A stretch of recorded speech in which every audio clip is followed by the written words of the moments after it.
What's going on, guys? Welcome back to RC Everyday. Back again on the Globe Liner heavy haul build. This is part 4.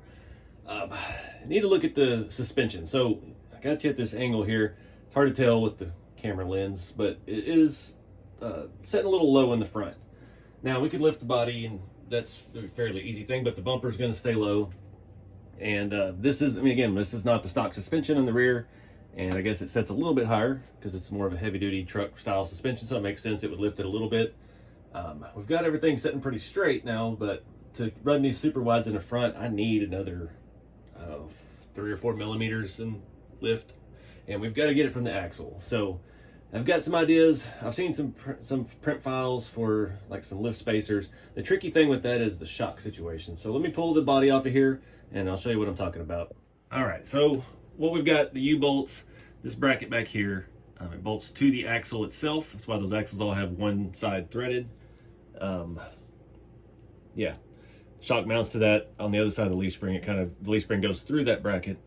So that's going to be our tricky part. I don't know, we have a little bit of shock travel left, but we might have to relocate the shock end. I don't have any, I've got a whole bunch of these parts, but I don't have any more of those particular brackets. So it's something, also I'm questioning my servo arm angle, but anyway. The main thing with just throwing blocks in there, say the shock wasn't an issue, is the U-bolts are too short. So I did find some U-bolts. I went through all of my stuff yesterday and cleaned out the entire shop. I think they're RC 4-wheel drive Tamiya bruiser U-bolts that I found. I found a whole bunch of stuff that wasn't right, but yeah, I think I've got some that can work. So we could do a lift block. We just got to figure out the shock deal. And of course, the first video I went ahead and put all the bolts on the center cap, so taking the wheel off is a pain in the rear now. And yeah, we'll take it apart and look at it, see what we can do. All right, so the problem is, you can see with the shock bolted to the bracket, the bracket can no longer reach the axle with the lift block in place. I do have a plethora of U-bolts down here to show you, but I don't think that route's gonna work. I was looking at maybe using some other bracket for the shock, and I just don't have anything that'll work. Some of the other rear suspension brackets I've got a bunch of. Yeah, they just won't fit around that. That's a very precise placement, and yeah, I mean, it'd be easy. We could put a longer rod end on the shock to get us to reach if we move that mount further away from the chassis, but getting our lift here is just not playing ball. So I'm going to put all this back together. I've got some different shackles, and I've got a couple different ones. I don't want to pitch the axle too much, but I mean, we're tilting it forward, so that puts our caster in the right direction. So I think that'll work. I don't know if it'll be enough lift, but let me show you all this stuff. So these were just some RC 4-wheel drive lift blocks. If we were going to use that, we'd have to drill a hole in the middle so that it'll sit on the leaf spring. These are some old RC 4-wheel drive U-bolts. These were for, I think, the T-Rex 60 axles. I had a leaf spring conversion for those a long time ago. This is what's on it. And these are original Tamiya bruiser U-bolts. So that would have been the perfect length to add our lift block in there and make it all work if the shock would play ball. Now I'm sure there's probably other ways we could mount the shock. We could probably, if I could, I don't want to take the interior plate off, but there's probably something, I think, well, like the bruiser, old bruiser parts. I could bolt that in as the lift block, and then we could bolt the shock's directly above it though. Dang it. I don't know. Lots of stuff to think about. I think we're going to try the shackles first. These are some, I think, RC 4-wheel drives. They're just about, let me measure it if I can find my caliper. The ones on here are, these are 20 millimeter, and these are about 24 and a half. So that would be about the right amount of lift. I don't know how that calculates because we're lifting back there, so we're only going to get a fraction of that halfway through the leaf spring. So if we're lifting at 4 here, we're not going to get, it would be 4 here, 0 here, so we may only get 2 millimeters of lift in the middle if you look at it that way. So, but that's the best option to choose right now. So let's give that a try. Getting these on with the tires is a pain. I'm having flashbacks to another job I did at Peterbilt for a little bit. They called doing ride height, and you have to adjust the ride height on the trucks, which the rear is easy.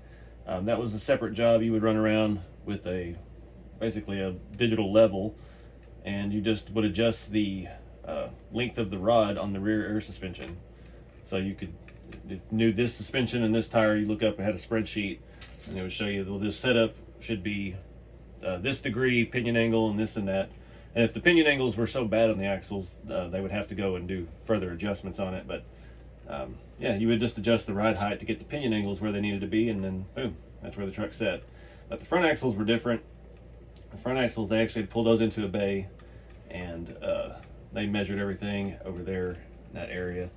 And like they would have to put shims in it. I remember, I don't know why, like the concrete trucks are always the worst. You'd get one and it would be sitting bad sideways, and they'd throw an inch block under one side, level it up, and call it good.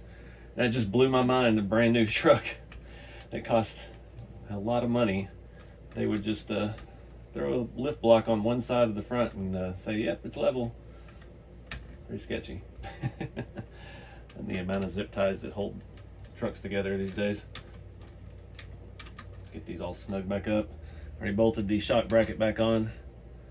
All right, so now this is all Phillips head. Let me get all these U-bolts out the way. I want to lose them. I've got this is my original parts box here. This has a lot of I've got a whole bunch of the U-bolts for this truck, for these trucks.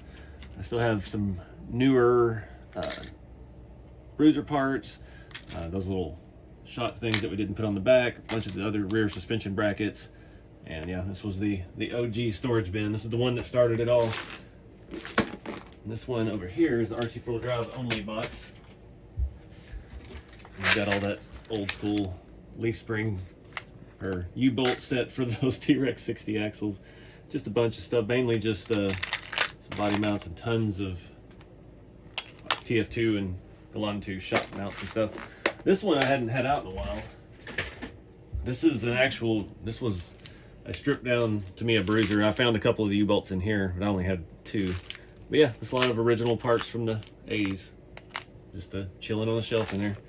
So anyways, I'm gonna pull these out. I'm gonna go ahead and swap both sides and we'll see what we get. All right, got those in. I think it's gonna work out fine. I don't think we have to extend the shocks any. Just the weight of the tires and stuff, we're still getting a little squat. And I think it's gonna be good. I don't know why that wheel is so loose. They spin good, but anyways, I had a lot of people comment about steering link mod to get more angle. I mean, I don't know exactly what we really need out of this thing. We'll find out when the trailer gets here, but anyways, I wasn't gonna tell you about that yet. Let me flip it over and yeah, put the body on. We'll see how much lift we actually got out of this. All right, I think that's gonna work out perfect. It turned a little bit, but yeah, we're actually down out of it. So now I don't want to push down the body. Yeah, as long as we don't do any hard articulation while we're turning, we'll be all right. So easy fix, just some longer shackles there on the leaf springs. No biggie. Still waiting on parts, guys. This stuff is killing me. Still got the end of frame piece we're gonna do, the fifth wheel deck plate, and I think what I want to do right now, there's still a lot of holes in this chassis. So this rear suspension doesn't use all of the holes. It doesn't have shocks that would go here and here.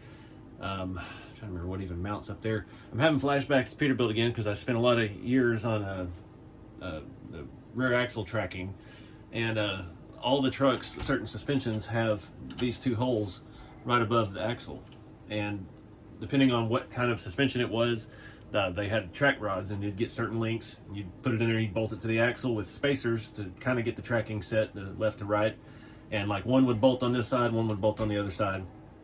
And like the heavy trucks, they'd have a plate that went there to reinforce it, and you put the bolts through that, and the rods were obviously much larger and stuff. So it's just cool that those holes are there on this. So I'm thinking, I think about just putting some scale hardware in all these holes just to fill it up and tidy up everything. We do have an extra set of holes here. That'll probably be where we'll mount our deck plate too. I don't think we really need a whole lot. I hope it's big enough to cover that whole section. Then we've got our 5th wheel bolt holes on top, and that should do us good. But yeah, I'm just going to run through and put some scale hardware. I know those holes are not screw holes. Those were like a peg, a slot, a dowel to align the shock brackets. So I'm not going to be able to put anything in those, but we got 2, 4, 6 per side. So yeah, let's do that real quick. Well, my plans were foiled. I don't have any smaller scale hardware than M3. I was able to put it in that one and that one on the other side too. These aren't tapped and they're a little tight. I might could thread them to M3, but I'm not keen on trying to do that because I have to take all the tires off. The other one's got to be like an M2.5, so I need to look at some hardware.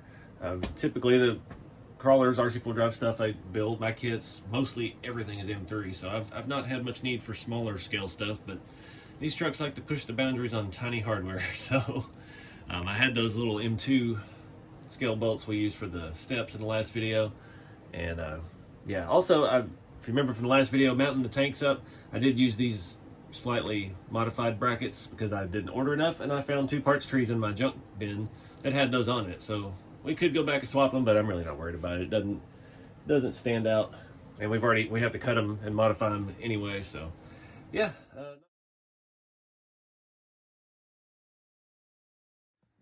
All right, guys. I made a lot of mistakes, but I'm just not feeling it.